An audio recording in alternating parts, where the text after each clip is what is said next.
So this is my disclosure. So why are we discussing hepatitis B and C in children? From the clinical perspective, children are mostly asymptomatic. They usually do not display any symptoms, so they are not easily diagnosed. They do not undergo regular biochemical testing or checkups or donate blood, so we never know that they have elevated transaminases. Many children would have normal ALTs. Risk factors are probably not sought usually by pediatricians or by their physicians or by the general practitioners. Extrahepatic manifestations are rare, though some of them show some extrahepatic manifestations, and I'm going to show you some slides. Pediatricians do not consider this infection as an infection of the pediatric age group. This is very important. However, progression of liver disease in the high-risk population groups is really aggressive.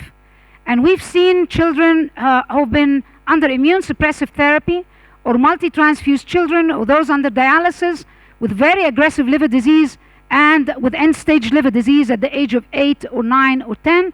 And I've seen also hepatocellular carcinoma at the age of 10 and the age of 12. So it is a disease of children as much as it is a disease of adults. From the public health perspective, children transmit infections and they play with each other, they scratch, they bite, they play sports. So at all times they can transmit infections, both for hepatitis B and C, and of course for B it's much easier because the transmission is much easier than C. Now we have direct acting antivirals which are very safe, highly efficacious, and we have approved DAAs for children above the age of 12 or above 35 kilograms. So we need to detect the cases as early as possible and treat them as early as possible. It's unethical that we still have interferon for those below 12. And we do have trials that have been conducted. And we know the dose for the 6 to 12s, but it's not registered yet. So we still have no option for the younger children except the interferon. Cure or viral suppression for Hep B can be a preventive strategy. So this is cure as prevention, or if we suppress the virus, this also prevents transmission, and also it prevents progression of liver disease. And it's important that we prevent transmission before the high-risk behavior during adolescence. Globalization, we're forgetting about displaced children, immigrants, migrants, orphans, street children. All those are susceptible to hepatitis, and they're being exposed to a lot of risk factors. We don't have proper screening policies. If you look at all guidelines, there are no screening policies for children. Most recently, they added some guidelines for women in childbearing age. However, it's not in all guidelines. But we don't have stringent screening policies for children or women in childbearing age. And indeed, global elimination targets will not be achievable without inclusion of the pediatric population. So if we're planning to eliminate by 2030, we have to include the pediatric population. I would like to remind you that there are on this earth 1.2 billion adolescents aged between 10 and 19, which makes up 16% of the world's population. This is a marginalized population. What about the global burden? We've done some work with Polaris Observatory, with Homi Razavi and his team. We published the early work. It was presented at EASL a couple of years ago, but that was only 24 countries. But now we have data for 102 countries showing that there is an estimate of an average 4 million viremic children less than 19 years, an HCV infection with a prevalence rate of 0.16, and the prevalence rate increases with age. So adolescents have a higher prevalence rate than the younger age groups. As you can see here, that the older they are, the higher the prevalence is. This is where the high-risk behavior is. And of course, we know that there are lots of adolescents who are injecting drug users. They are not into care. They are not linked into care. And they are not even into care of persons who inject drugs because of the age of consent and other complications. So those are at a high risk of infection. 21 countries are responsible for 80% of all infections, and Pakistan alone accounts for 22% of the infections. And as we can see here, Egypt is one of those countries, and we have Nigeria, we have China, we have Pakistan, and we have other countries from Africa as well. What about the global status for hepatitis B? And this was published recently from Polaris as well. 48 million children under the age of 18 years are infected with hepatitis B or S antigen positive. This is a huge burden. 84% of countries now, as we learned yesterday, are giving the 3 doses of the hepatitis B vaccine. 39 countries, 84% even in Africa. However, 39 countries offer the birth dose of the hepatitis B vaccine. That's global. In Africa, it's very low. And the S antigen dropped in children from 4.7% to 1.3%. This is still a significant prevalence rate. What about the global burden in women in childbearing age? This is another paper we're preparing with Homi Razavi and his team, looking at the global burden in women in childbearing age of hepatitis C to understand the risk of infection and transmission of infection. Because now, as you know, in the United States, they're having huge problems with transmission of hepatitis C in women of childbearing age because of the injecting drug use. Globally, there are an estimated 13 million viremic women in childbearing age between ages 15 and 44. And all those can infect their children. You know that the risk of infection is around 5 to 7%. So mother-to-child transmission is the leading source of infection in the high-income countries. However, in the low and middle-income countries, like even Egypt, the rest of Africa, it's mostly iatrogenic. Mother-to-child transmission is there, the 5 to 7%. It increases in the presence of HIV co-infection, up to 20% transmission risk. However, the iatrogenic infection is the major source of infection, whether blood transfusions, unsafe injections, nosocomial injections in hospitals, etc. The S antigen prevalence in all countries, this is the data extrapolated for the 5 years old. As we can see that the coverage for global and regional and perinatal prophylaxis, this is not showing, but the blue line is the Afro region. As we can see in the Afro region here, the coverage for the birth dose is very low. The coverage for the hepatitis B immunoglobulin is almost not there. And the coverage for the mother's treatment before delivery, the highly viremic mothers, is almost not there. So in the Afro region, we only have a birth dose in this very small percentage. We have almost 84% coverage for the 3 doses. So we're not preventing any perinatal transmission of hepatitis B in Africa. We started in Egypt very recently, last year, to give the birth dose for hepatitis B. However, I'm still seeing a lot of children with perinatal transmission. Children at risk of hepatitis C and hepatitis B infection in the low-middle income, as I mentioned earlier, undergoing recurrent blood and blood transfusions, or blood product transfusions, multiple invasive procedures, including circumcision and tattooing. Children born to infected mothers, of course, up to 5 to 7% of those born to HCV infected mothers, and up to 90% of those born to hepatitis B surface antigen positive, E antigen positive mothers with high viral loads.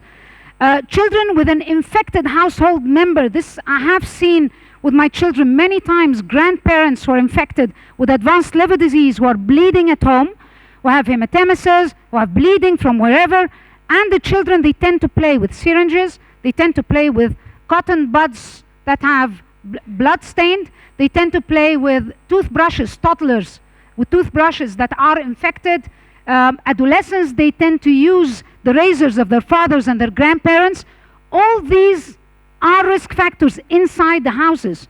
Even we discovered in Egypt that even the pins of hijab, they can transmit infection. Just sharing them within the same household can transmit infection from one person to the other.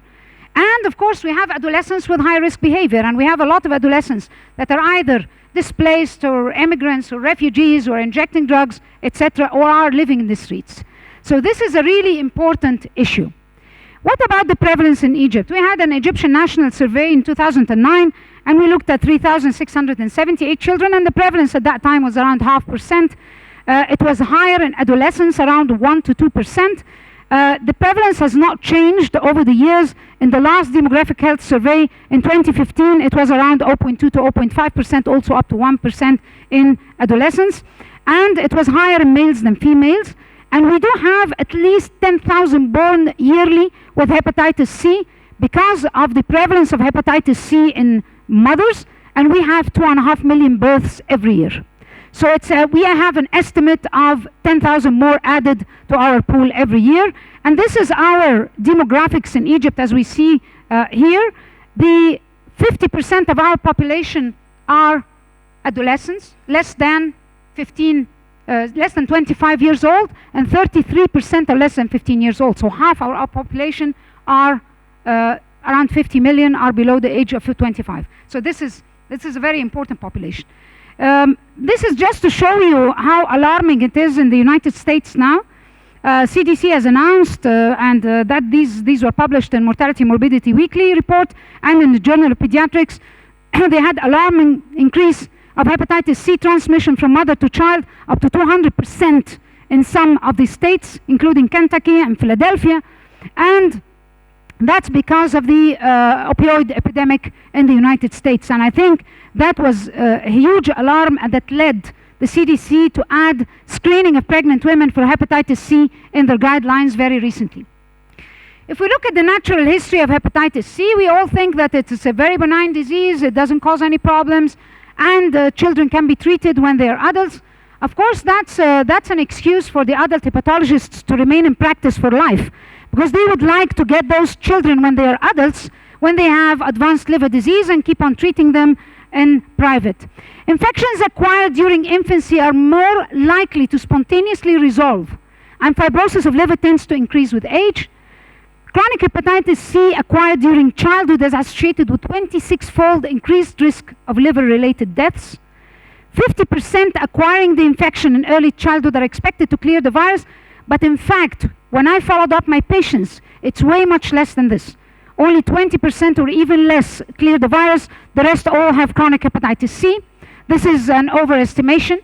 Of course, the HIV co-infection increases the risk of vertical transmission up to 20%, compared to 5 to 7% in the non-HIV co-infected. And comorbidities, including thalassemias, siderosis, all those blood diseases, sickle cell disease is very common in Africa. Those with siderosis have more aggressive liver disease. Those undergoing cancer chemotherapy have more aggressive liver disease. We tend not to screen children before they start their chemotherapy or during chemotherapy. They tend to get infected either nosocomially or through blood transfusions. And those are among some of the risks, and dialysis, diabetes, among others. So we have to consider also other comorbidities in children as risks for very aggressive progression of liver disease. And these are some of the examples. These are children on the left side that received chemotherapy, and they had multiple flares during their chemotherapy. And I would like to remind you that most of the cancers of childhood are leukemias or lymphomas, and the duration of treatment is up to 4 years. So they have to receive chemotherapy for a very long time. I'm going to show you later also the impact on hepatitis B. So a study was done. We looked at the ALT flares during chemo, and we realized that those might be cirrhotic before they finish their chemotherapy because of the multiple flares due to hepatitis C reactivation, not B, C reactivation, which was very aggressive, and we've seen viral loads over 30 million in those children. So it can be an aggressive disease when you have comorbidity. Also, we find that some of those children had hepatic steatosis, that the risk of steatosis in some of those children was as high as 31% in liver biopsies, and they had also disturbed and dyslipidemias. So these are some of the examples. This is, for example, a 7-year-old child who was HCV infected, and she had acute lymphoblastic leukemia, and she had siderosis of the liver. As you can see, these are hemosiderin granules. All these are hemosiderin granules, and that's also a fibrosis of 2/6. This means that she started to have fibrosis at the age of 7. This is another child with chronic hepatitis C, thalassemic, and who had undergone a bone marrow transplantation. And we used a special stain, so it's called cytokeratin 7, and he had chronic graft versus host disease and very aggressive liver disease. And we realized that the bone marrow transplant recipients as well, they tend to have more aggressive liver disease if they have viral hepatitis, and more aggressive rejection of the bone marrow transplant in as graft versus host disease. This one is diabetic, and she was 16 years old, and she had uncontrolled diabetes, she had steatosis, and she had also hepatitis C. So these are some of the comorbidities we're seeing with hepatitis C, and they make the disease very, very aggressive. Looking at the natural history of hepatitis B in children. Infected neonates are usually asymptomatic, but very small percentage might suffer from fulminant hepatitis.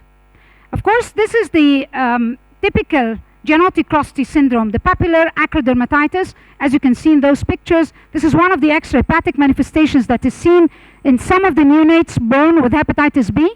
And this infects infants more than 6 months, young children, and it stays for weeks. It can be associated with mild fever and lymphadenopathy, and it's usually anicteric.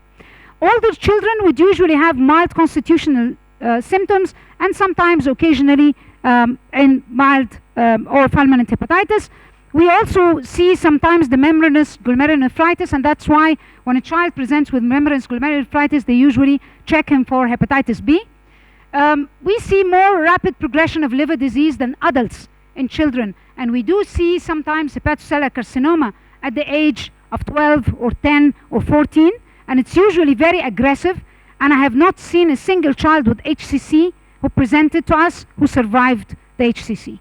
One recently was diagnosed erroneously as hepatoblastoma and received the treatment of hepatoblastoma, and then he had a reactivation of B. He was referred to me.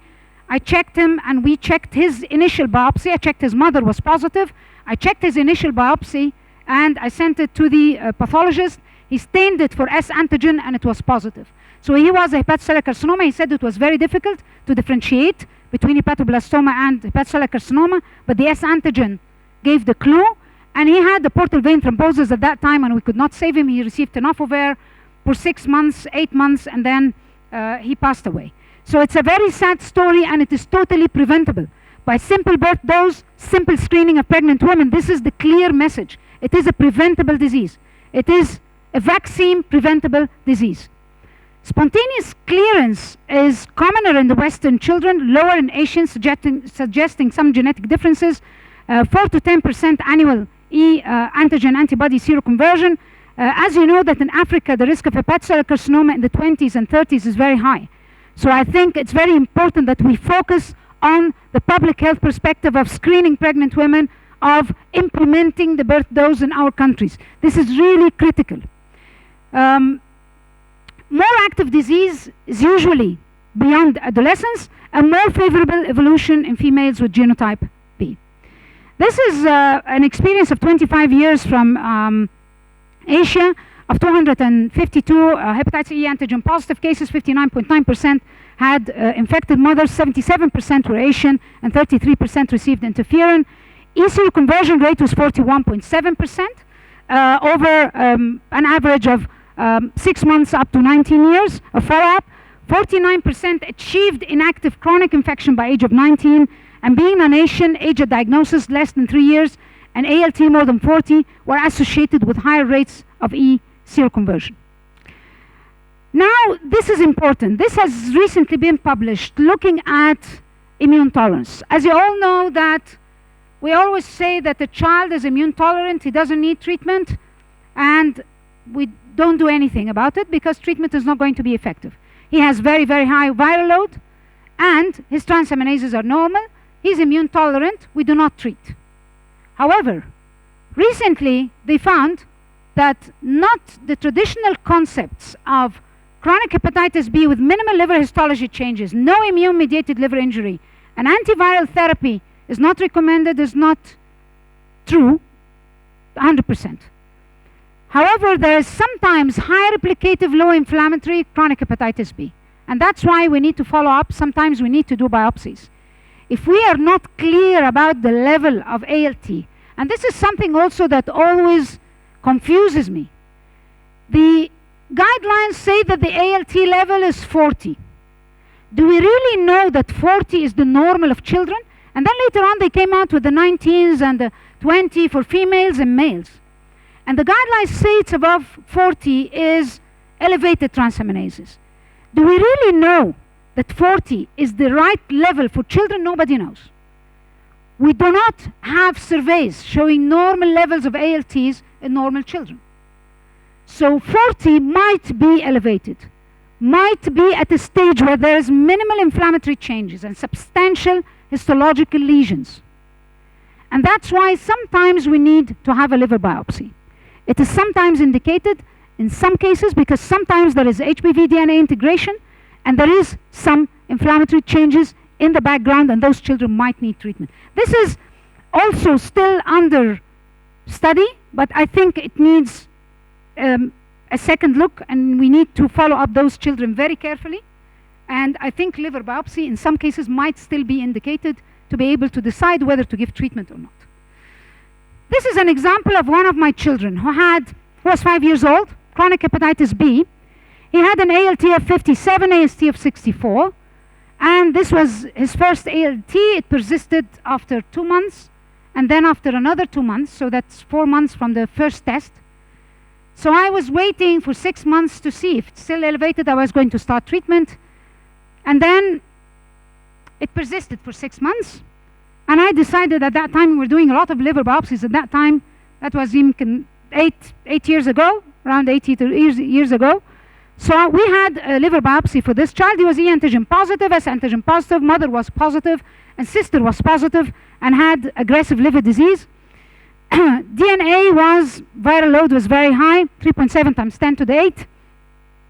He had a subclinical infection of hepatitis A. Ultrasound showed average sized liver, and I was not sure whether to treat or not, and I had a liver biopsy. And the liver biopsy showed the following: minimal inflammation, a fibrosis score of 1/6, mild portal fibrosis, but the pathologist reported back with something very interesting. The S antigen was positive in around 5% of hepatocytes only, and he also did the core antigen, and it was minimally positive in less than 1%, and he advised me to wait. He said he's going to clear the virus. And eventually this child, without treatment, cleared the virus, and he seroconverted. So that's the reason I had these two slides after each other, showing you that's really sometimes important to look at liver biopsies. But what about the rest? The parents at all times, they come and ask us, when am I going to receive treatment? The mother is very anxious. The viral load is very high. Is he dangerous? He's actually a transmitter of infection. He transmits infection to everybody. He's oozing infection. He has very high viral loads, more than 170 million international units per mil. So are you leaving my child with high viral load? What are you going to do? Is it safe to his liver? What are the chances of transmission? And what about stigma? Shall I tell them in school? Shall I not tell them in school? Shall he play sports or not? These are questions that we face all the time from parents of children with hepatitis B, and it's a big dilemma because we can never be justified to start treatment for life for somebody who is immune tolerant, whom I'm not sure. I usually do now fibroscans. If the liver is okay, I just follow up. So I routinely do fibroscans every 6 months. So those are the treatment recommendations. Now we have some medications that are approved for children. In the old days, we had only lamivudine. Now we have entecavir that's been approved for children above the age of 2 years. Now we have tenofovir approved above 12, and also TAF has been approved in adolescents above 12, but that's for HIV. And tenofovir has been approved above 2, but for HIV, not for hepatitis B. So these are the recommendations. If the ALT elevation more than 1.3 times upper normal limit at least 6 months with HBV DNA elevations, HBV DNA levels very high during childhood, more than 10 to the 6. If the level is less than 10 to the 4 is observed, therapy might be deferred until other causes of liver disease and spontaneous E seroconversion are excluded. Interferon alpha 2B is still approved for children 1 year and above.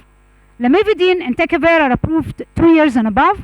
Tenofovir 12 years and above.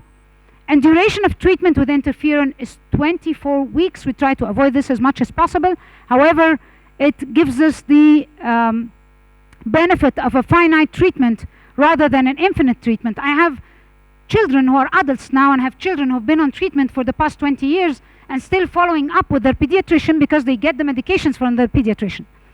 So it's the use of E seroconversion as a therapeutic endpoint when oral antivirals are used to continue treatment for an additional 12 months, and then we stop treatment.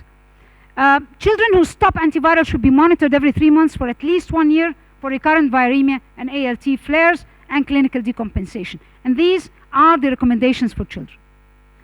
So how about control of Hep B and C? Prevention is prevention. We have to strengthen surveillance to detect viral transmission and disease, acute and chronic. We need to promote infection control practices, particularly where children are being treated, improving blood safety, eliminating transmission through the universal hepatitis B birth dose, implementation and prevention of mother-to-child transmission, educating providers, awareness and education, and communities to reduce transmission of viral hepatitis, raising awareness and development of special engaging programs for children. This is still not happening, and the research agenda. I think all pediatricians and even adult hepatologists who are dealing with adolescents, they need to work together and start a very consistent research agenda to fill in the gaps. And we need to use treatment as prevention, cure to prevent transmission, viral suppression, prevention of progression of disease, prevention of neurocognitive dysfunction, which we'll often see with hepatitis C. School performance is very bad in children who are infected with HCV, even if their livers are normal. They have poor memory. They sleep long hours. We need to prevent stigma and discrimination. We need to prevent reactivation in the immune-compromised and suppressed population, prevent transmission within high-risk populations, and prevent mother-to-child transmission. Approved drugs but not accessible: entecavir for children 2 years and above, tenofovir for children 12 years and above. HCV, we have the FDA approved since April 2017, SOF and SOF plus lidpesvir for 12 years and above, weighing above 35 kilograms. And we do have a lot of studies for hepatitis B ongoing for TAF and for the entecavir and pegylated interferon, and also for hepatitis C, for the mono-infected hepatitis C from 3 to 17 years. We have all these studies, but none of them will be ready before 2020.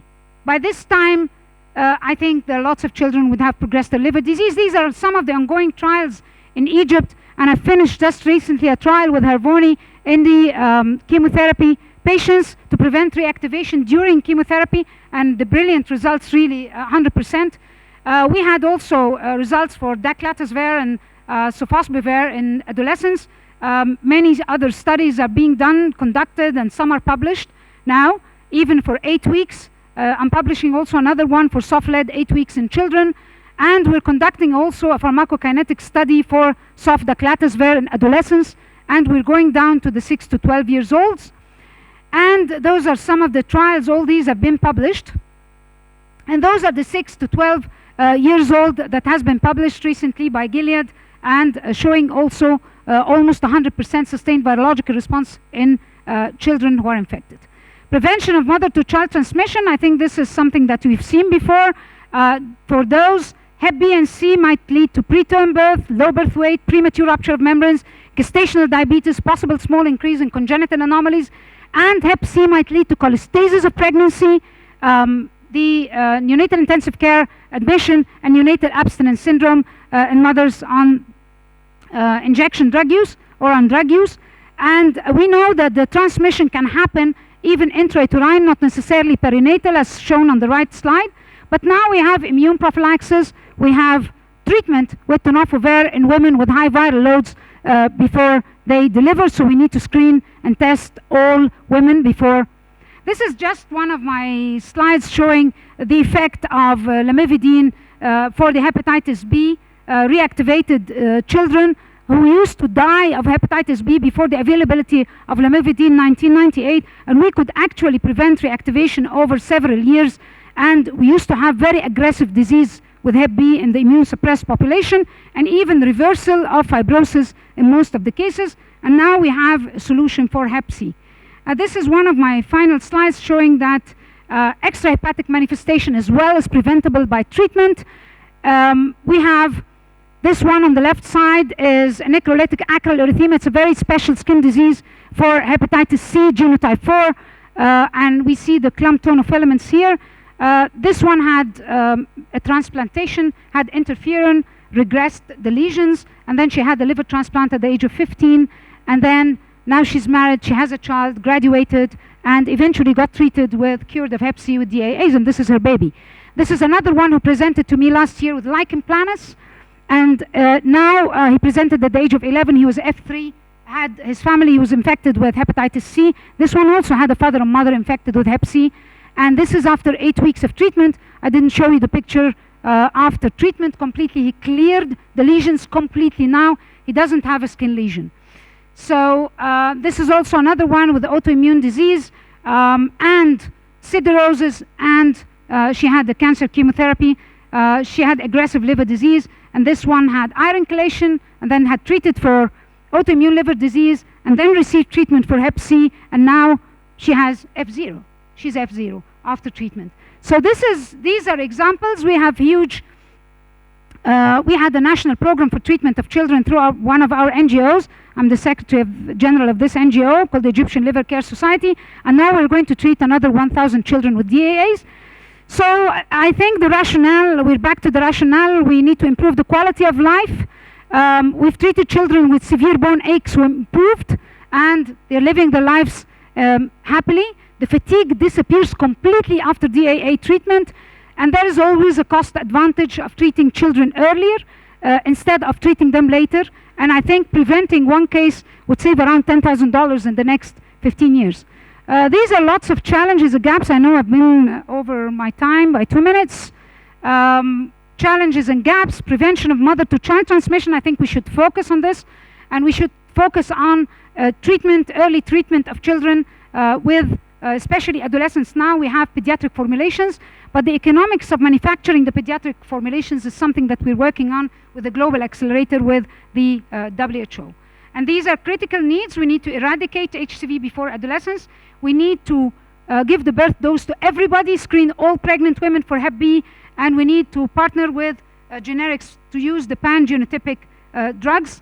I think HCV is curable in children, and some service delivery issues that should be considered in adolescents, and I think you need to have this kind of conversation to be able to give a proper service delivery for adolescents. These are some of the achievements. We had huge media attention, and this was published actually in one of the African journals last year after the Global Summit in Brazil. And I think we had a lot of presentations, a publication. As a board member of EASL Foundation, I wrote a publication, and we're doing some work now in Europe for children to eliminate hepatitis C in children. And I think we've done huge steps and huge strides now in treating children. I think we cannot have elimination without prioritizing children and adolescents and women in childbearing age within the cascade of viral hepatitis care and treatment. I would like to acknowledge all my colleagues and support from all the donors we've had and foundations. Thank you very much.